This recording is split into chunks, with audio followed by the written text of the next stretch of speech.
Bading. Bading. Oh, bading ang sa'yo pala. Okay na kuya, sabi mo kung busy na ako. Maghintay pa sa imposible. Ayoko ng mga romantikong sine. Ayoko nang umasa pa sa walang silbi. Di man ako kasing gwapo tulad ni Mingyu, pero ako naman ang magiging Percival Archer Sibal Riego ng buhay mo. Gusto ko lamang sa buhay ay yakapin mo. Gusto ko lamang sa buhay ay yakapin mo ako. Yakapin mo ako. Hindi naman ako milyonaryo. Baby pa rin. Forever your baby girl. Yeah. Feeling ko ang yaman-yaman ko. What's the name?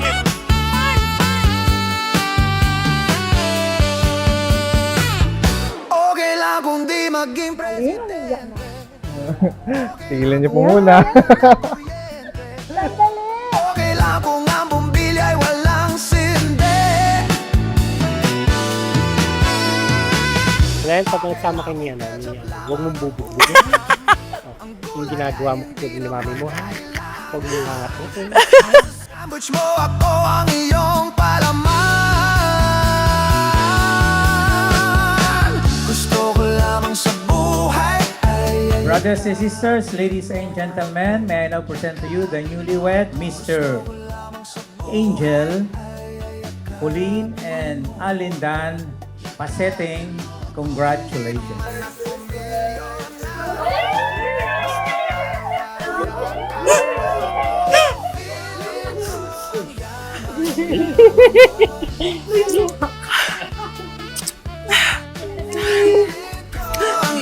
ang yaman ko. Sana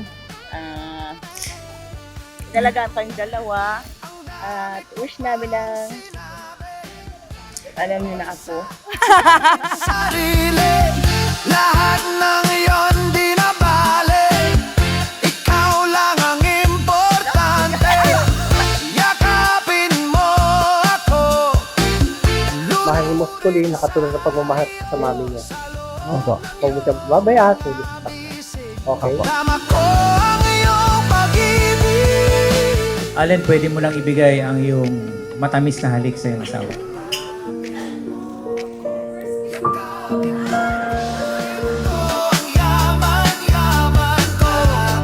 Mrs. Collins Belboy, pamamagatan ko to, the one where 1 plus 1 is equals to 1. Yakapin mo ako. Feeling ko. First kiss mo to. Special na ako to.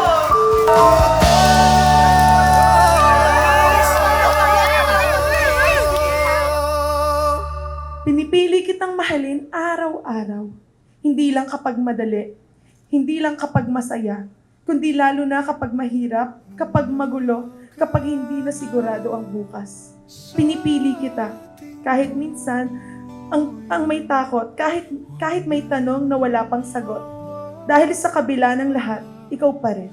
Umaga na sa ating duyan, magmamahal. Si Mark. Iba kasi may pang description na ako.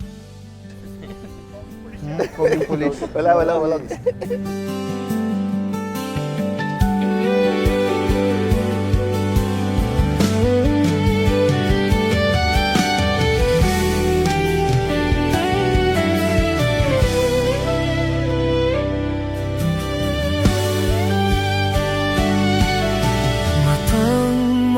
Sa harap ng Diyos at ng mga saksi, nasa harap ko ang babaeng mamahalin at makakasama ko habang buhay. Babaeng ipagbabalat ko ng Charmaine pag may sakit. Babaeng hilutin ko ang likod pag nagsabing, B, hilot.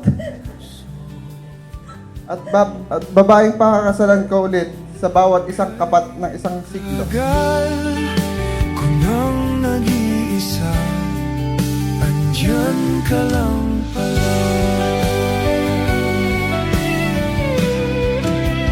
Mahiwaga, pipiliin ka sa araw-araw. Si Darlene, sumabatok. Ayaw niya mag-talk. Okay lang. Singit-singitan namin kasi alam niya namin. Yes, ang aking mother, ang aking second mom, ang aking the best tita ever. Kamusta? Sa'yo'y malinaw, higit pa sa Salamat, Alin. Dahil hinahayaan mo kong maging mahina sa mundong kailangan lagi akong malakas. Sa mundong laging humihingi ng tapang kahit minsan nakakapagod na. Sa'yo, pwede akong bumagal. Sa'yo, pwede akong umiyak ng hindi nahihiyak. Sa'yo, pwede akong maging totoo. Walang maskara, walang takot na iwanan. pipiliin ka sa araw-araw.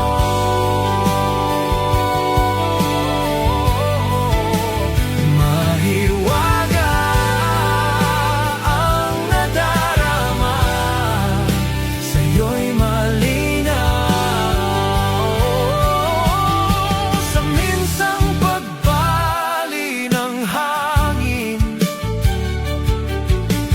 hinilapatumo sa akin. Mananatili ako para hindi ayusin ka, kundi para samahan ka.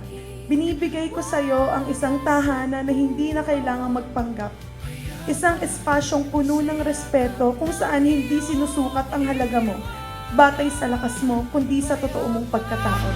Sa yakap ng iyong mahiwaga, pipiliin ka sa araw-araw.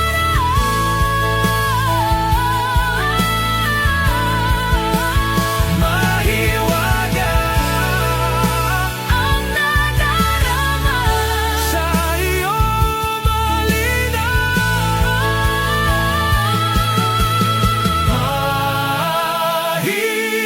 Ikaw ang tahanan ko, mahal. Hindi perpekto pero ligtas. Hindi palaging tahimik pero puno ng pagmamahal. At habang buhay, sa bawat umaga't gabi, sa pagbabago at pagdududa, pipiliin kitang mahalin. Pipiliin kong manatili, pipiliin kita laging maging akin.